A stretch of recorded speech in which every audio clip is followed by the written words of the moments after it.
All right, here we go. If we want to find the derivative of e to the 2x minus 1, well, it's just e to the u times du, right? Or e to the u times u prime. And we all know when I say e to the u, we need e to the u power. A little glitchy today, that's all right. Okay, that would just be e to the u, so e to the 2x minus 1 power, times, and again, I'm just going to write this out a little bit more, the derivative of that u power, so using the chain rule. So we'd have e to the 2x minus 1 times, would that be 2? And again, of course, we usually put that 2 in front as a constant multiplier.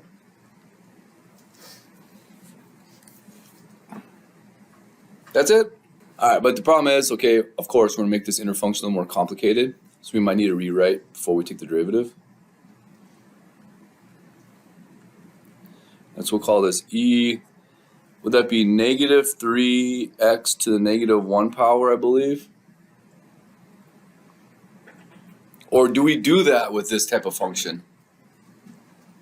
Well, it's just integration. We don't rewrite that 1 over x power, right? This is fine. In fact, for the derivatives, it's fine. But if we have 1 over x and the antiderivative, we don't do this because you'd add 1, which makes 0. Then you divide by 0. You can't do that. So then that's when we key. That's the key that tells us that we're going to be using a natural log. Okay, so derivative, e to the u times the derivative of u. Okay, bring it down, so that'd be 3 times negative 1 is 3x, and then subtract 1, right? Negative 2.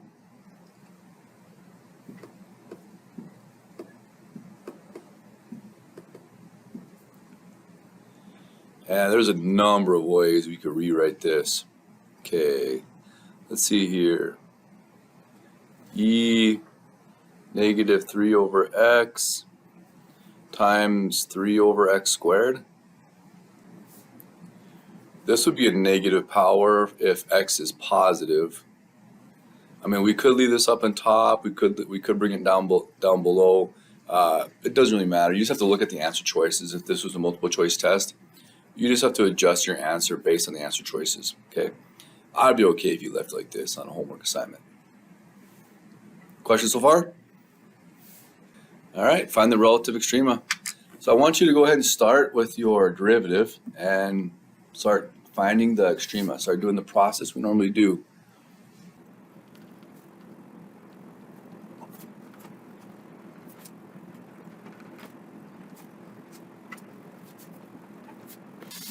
Okay, pretty quickly we should be to this point, right? You find your derivative. So you got to recognize this is a product. Use your product rule. First times derivative second, derivative e to the x is e to the x, plus second e to the x times derivative first is 1. I saw there's a common factor of e to the x. I'm going to factor that out right away. So we have e to the x times x plus 1. Well, we should know what the general graph of e to the x power looks like. That's a basic exponential function. It's going to look something like this, right? Well, e to the x would never be 0. So you're not going to get a 0 out of this factor. But we do have x plus 1. And we got the critical number of x equals negative 1. Okay? Now we have to plug in some numbers. So let's plug in like negative 2. Okay, sometimes, like I said before, I write this down up here just so we can remember. E to the x, the way it's written with no transformations, is always positive. Okay, so this would be our driving factor when we only have two factors. So we plug in negative 2, we get a positive times negative, which means negative. Okay, we go and plug in probably 0 then, to the right of negative 1. That's the easiest one to plug in. This is always positive. E to the x is always positive, so 0 plus 1 is positive. Positive. It looks like we have a critical number at x equals -1. The derivative goes from negative to positive, which means the function goes from decreasing to increasing. Looks like we have a local min, right?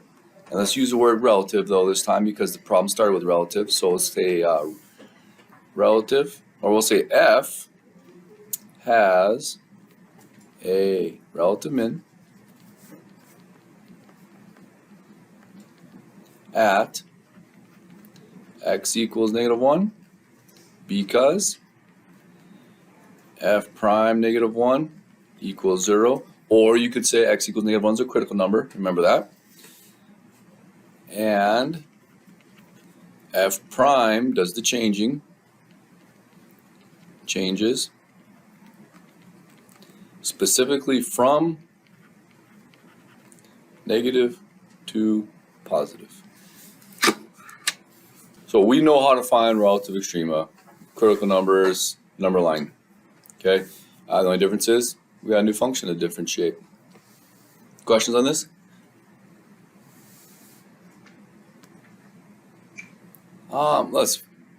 Let's skip actually doing this problem.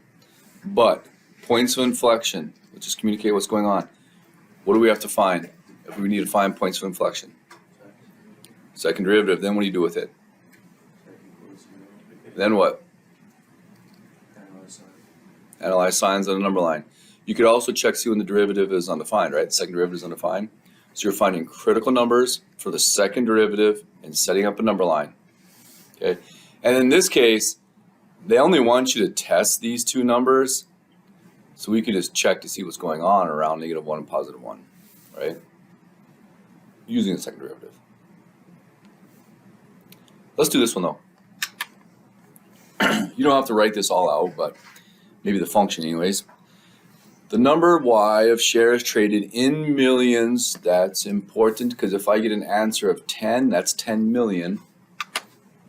On the New York Stock Exchange from 1990 to 2005 can be modeled by y equals 39,811 e to the 0.1715 t power,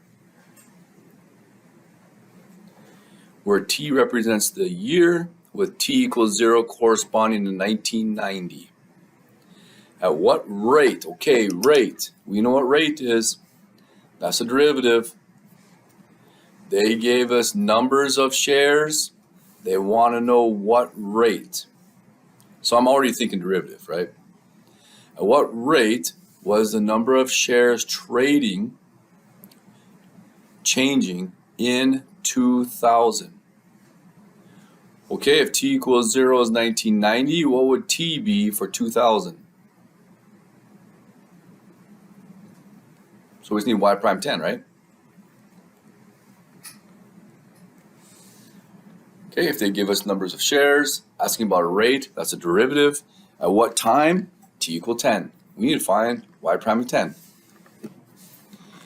So let's first find y prime. Just by inspection, before we do anything with the function, we realize there's a constant multiplier, so we don't need the product rule. We have an exponential function. We know how to find the derivative of that now. E to the u times du, or u prime. And then after we find that derivative, we substitute 10. And this is definitely going to be a calculator problem. Okay, so let's manually find the derivative and then use a calculator plug in 10. So y prime, constant multiplier, e to the 0.1715 t times the derivative of the exponent. Derivative of the exponent would be 0.1715. Alright, using your calculator, let's see here. Check to see if your answer is the same as mine. 39811 times 0.1715. Did you guys get 6,827.5865? Is that what you guys got for your constant multiplier? E to the 0.1715 t. Okay, now find y prime 10. You guys get about 37,000? So 37,938, because calculus 682 or 683. Either one of those would be acceptable.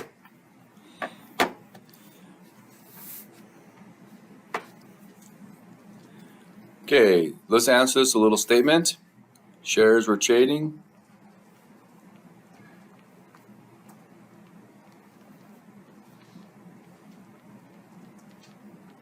at a rate of 3,793.682 millions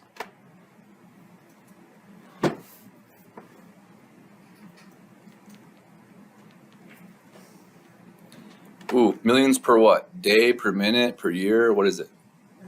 Year. Why would it be year? That is the values. Yeah, T isn't years. Millions per year.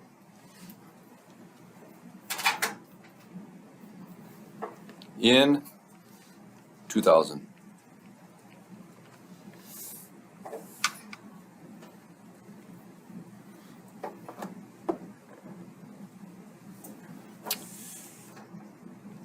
We good? Not too bad?